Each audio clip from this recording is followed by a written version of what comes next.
खुलुमबाय लोगोफोर, नोंथांमोनखौ बड' हेल्थ टिप्स चेनेलाव बयखौबो बरायनाय बावहरग्रोनाय जाबाय। आं दिनै नोंथांमोननि सिगाङाव खुगानि आलसार एबा खुगायाव आलौग्रा स्ट'र जानायनि सायाव भिडिअ' लानानै फैदों। आसा खालामो नोंथांमोनहा भिडिअ'खौ नायना मोजां मोनगोन। गोलोम बोथोरनि समाव गोबां सुबुंफोरा सरासनस्रा खुगानि आलसारजों मोगा-मोगि जायो। बे आलसारफोरा गोबां जाहोनफोरनि थाखाय जानो हागौ, जेरै उदै गाज्रि जानाय, दुंनाय बायदि बायदि।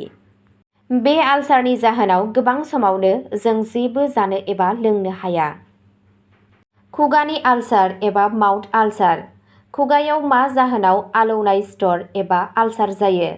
बेयाव जाहोनफोर आरो बेनिफ्राय सोमजिनो हानाय बेरामफोरबो दं आरो बेखौ न'आव माबोरै फाहामनो हागोन?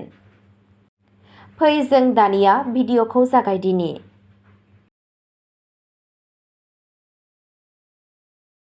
खुगानि आलसारनि गोबां जाहोन थानो हागौ।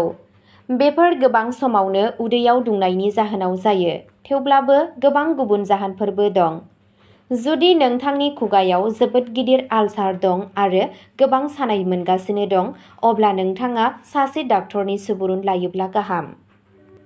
खुगानि आलसारा फिसा फिसा गाराय जाय खुगायाव, सालाय, हाथाइनि मोदोम आरो गुसथिफोराव जायो।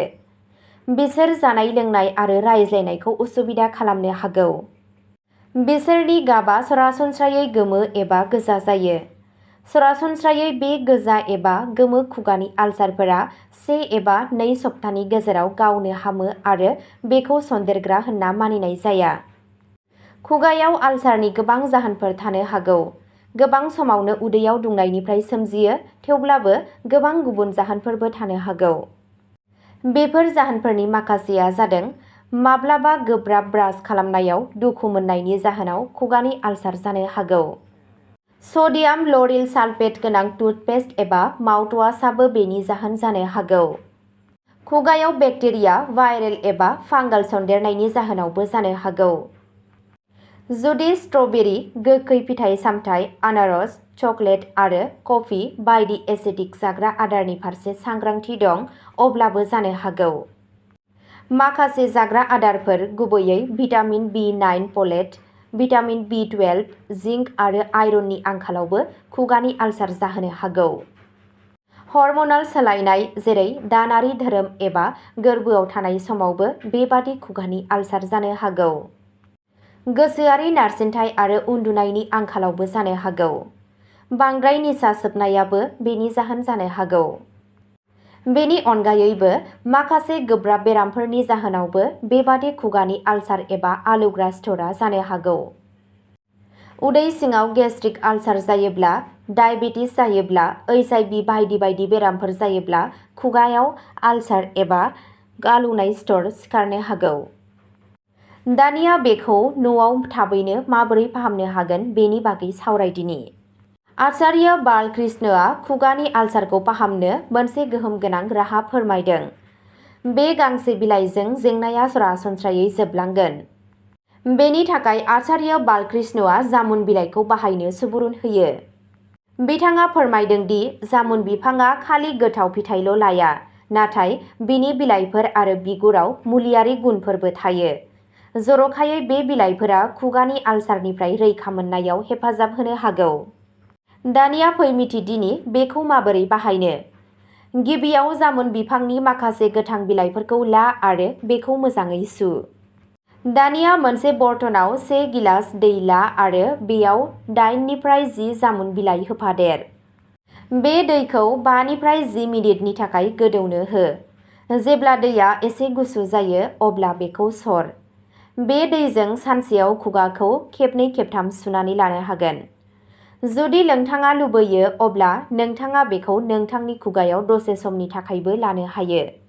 आचार्य बालकृष्णनि अनगायैबो माखासे गुबुन सावस्रि रिपर्टफोराव बेखौबो मुंख'नाय जादों दि जामुन बिलाइआ खुगानि आलसारनि जेंनानि थाखाय मुलाम्फा गोनां। नंगुबैयै जामुन बिलाइयाव एन्टिबेक्टेरियेल आरो एन्टिसेप्टिक गुनफोर थायो, जाय आलसाराव थानाय बेक्टेरियाखौ फोजोबनायाव मदद होनो हागौ। बेफोर गुनफोरा खुगानि बुनायखौ बाङाइ खालामो आरो गारायफोरखौ थाबैनो हामनायाव मदद खालामो।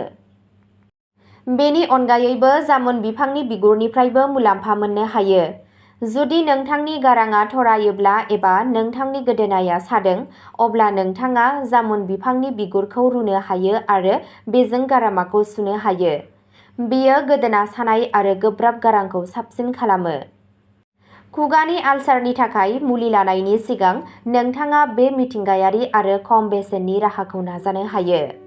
जामुन बिलाइ आरो बिगुर मोन्नैबो मिथिंगायारि मुलि महरै खामानि मावो। बबेखानि जुदि आलसारआ जोबोद गिख्रंथाव, अब्ला बे राहाखौ फालिनायनि सिगां रोंग'साफोरजों सुबुरुन लानो रोखा खालाम। जामुन बिलाइनि अनगायैबो, जुदि नोंथाङा खुगानि आलसारनि जेंनानिफ्राय उदां जानो लुबैयो, अब्ला नोंथाङा फुंआव लांदां उदैयाव गुरै एबा गोरलै सुमफ्राम बिलाइखौ सोबनो हायो। अब्ला दिनैनि भिडिअ'आ बेखिनियावनो जोबबाय। नोंथांमोनहा सानफ्रोमबो बेबादिनो देहानि बागै भिडिअ' नायनो गोसोब्ला चेनेलखौ साबस्क्राइब खालामनानै लादो आरो भिडिअ'खौ मोजां मोनदोंब्ला अन्नानै लाइक, शेयार आरो कमेन्टबो खालामनानै होलांब्लानो जाबाय। गोजोन्थों।